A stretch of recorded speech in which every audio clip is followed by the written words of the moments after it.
আচ্ছা শোন, ম্যাডাম, আপনি আমার খাবারের উপরে পা তুলে দিয়েছেন। ও সরি, আসলে আমি ফোনের দিকে তাকিয়েছিলাম তো, দ্যাটস আমি খেয়াল করিনি। ম্যাডাম, আপনি আমার খাবার নষ্ট করে দিয়েছেন। আমি যখন একবার বললাম যে আমি খেয়াল করিনি, আমার কথাটা কি মাথায় ঢুকলো না নাকি? ম্যাডাম, আমি খাবারটা শেষ করে নিই, তারপরে যাই। আমার বন্ধুরা আমার জন্য রেস্টুরেন্টে ওয়েট করছে, আর আমি যখন একবার বলে দিয়েছি তাহলে চল এক্ষুনি।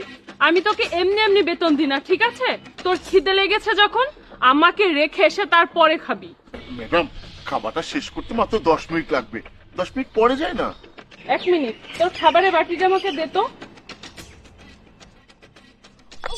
সরি, আসলে হাত থেকে পড়ে গিয়েছে, আমি খেয়াল করিনি। এবার তুই খাবারটা খাবি কিভাবে? শোন, চুপচাপ এবার আমার সাথে চল, বুঝতে পেরেছিস? হ্যাঁ ম্যাডাম, চলুন।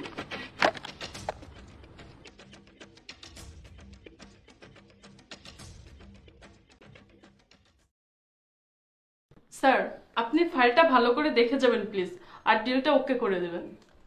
ম্যাডাম, আপনি আমার এই মাসের বেতনটা দিলেন না? এত দেরি করে কেউ বেতন দেয় নাকি? নাকি আপনার কাছে আমাকে বেতন দেওয়ার মতো টাকাই নেই? এই, তোর লজ্জা শরম বলতে কিছু নেই নাকি? নাকি কোথায় কি বলতে এটাও জানিস না? ও সরি ম্যাডাম, আমি আসলে খেয়াল করিনি।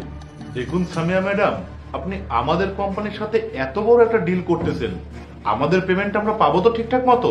আপনি তো আপনার সামান্য ড্রাইভারের বেতনটাও ঠিক মতো দিতে পারছেন না।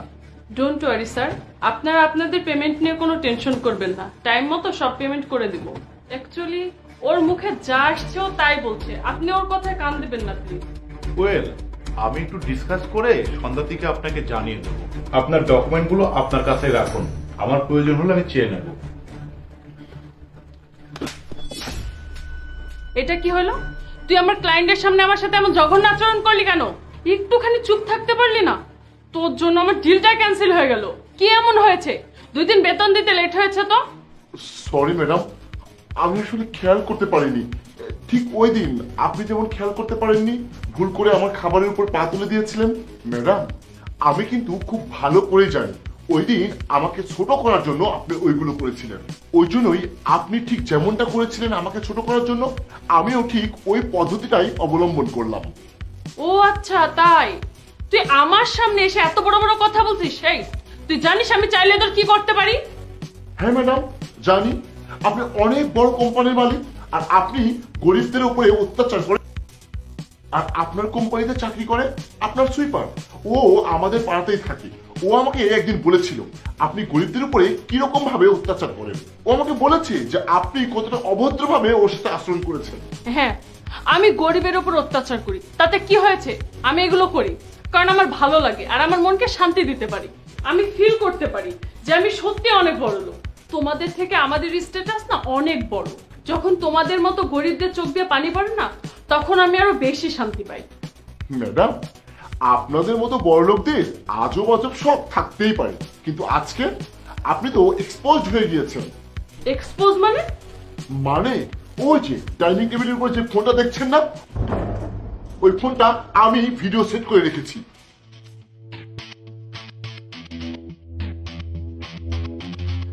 এই যে এই ফোন, এখানে ভিডিও রেকর্ড করে আমি ওখানে রেখেছিলাম, দেখুন।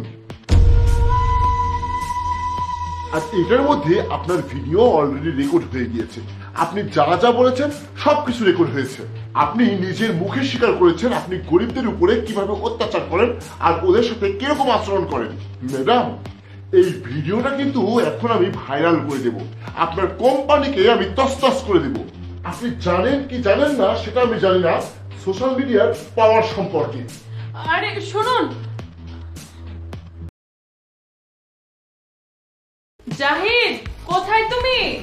আমি তো তোমার জন্য খাবার রেডি করেছি।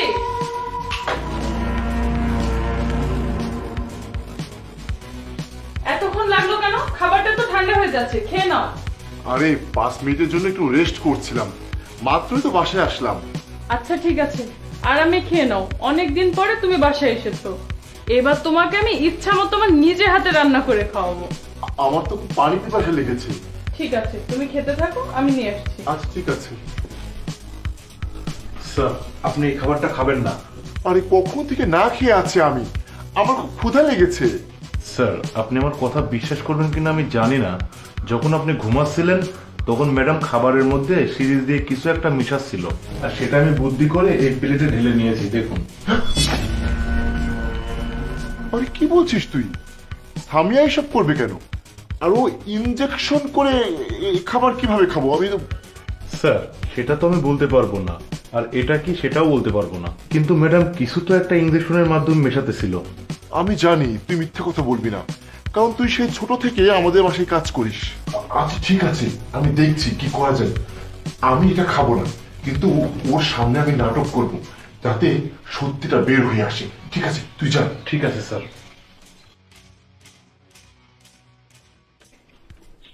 এই নাও।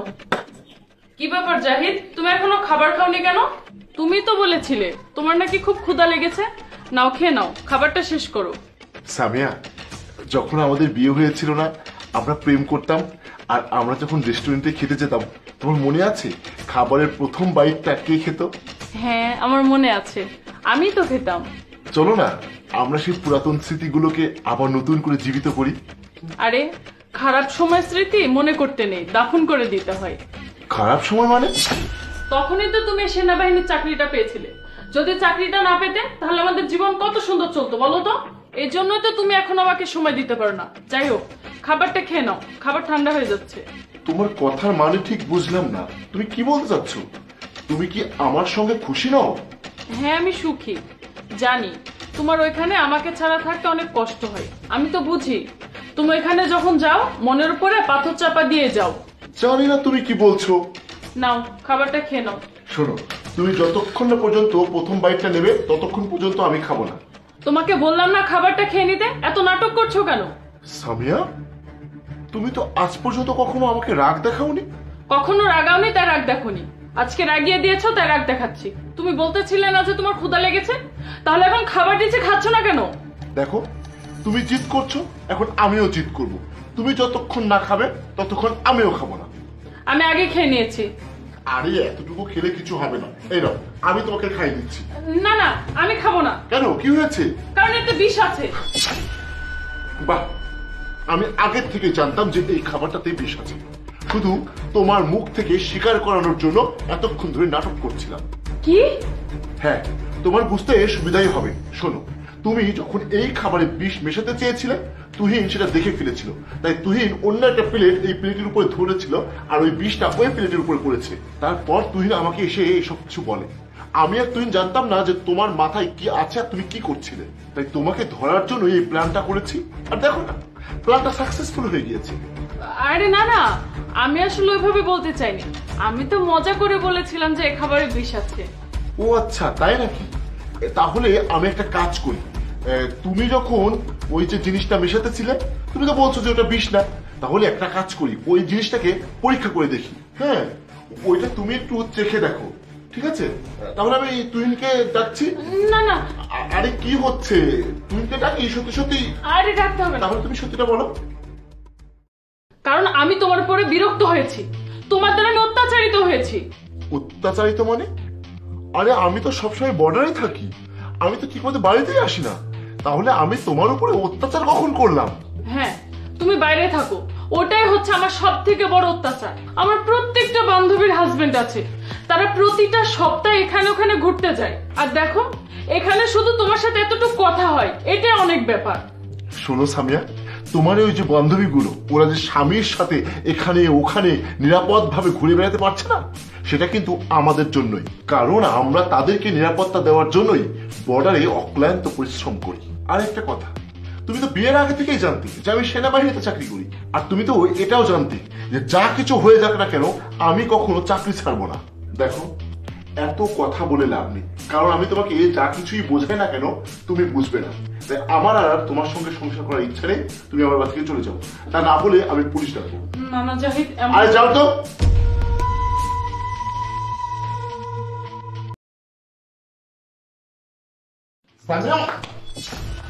বাবা, তুমি আড়ালে লুকিয়ে দেখো মা কি করে।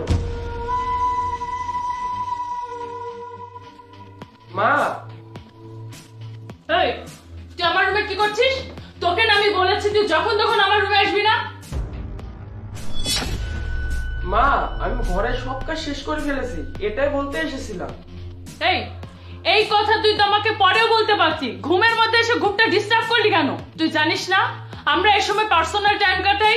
শোন, এইভাবে আমার রুমে কখনো আসবি না, আমার দরকার হলে আমি নিজে তোকে ডেকে নিব। আসলে তোমার এই ছেলেটা একটা ডিস্টার্ব, এই জন্য আমি তোমার এখানে আসতে চাই না। এখন যা এখান থেকে। আচ্ছা শোনো, আমি ওয়াশরুম থেকে একটু ফ্রেশ হয়ে আসছি। আচ্ছা ঠিক আছে। আরে দরজা বন্ধ তো। এখন কি হবে? আরে কি হবে মানে? আমার স্বামীর বাসায় এসে সময় হয়ে গিয়েছে, ও এক্ষুনি তো বাসায় চলে আসবে। আরে আমার বউ জানতে পারলে কি হবে বুঝতে পেরেছো? আরে এটা কে করলো? এটা নিশ্চয়ই তোমার এই ছেলের কাজ, ওকে ডাকো। নীরব, এই নীরব, এদিকে আয়। নীরব। মা, আমাকে ডেকেছো? এই দরজা বন্ধ করছিস কেন? খুলে দে। না মা, আমি তো দরজা খুলবো না। তুমি প্রতিদিনই এসব করো, আমার বাবাকে ঠকাচ্ছো, আমার বাবার উপর অত্যাচার করছো, আমার বাবাকে ঠকাচ্ছো আর আমার উপর অত্যাচার করছো।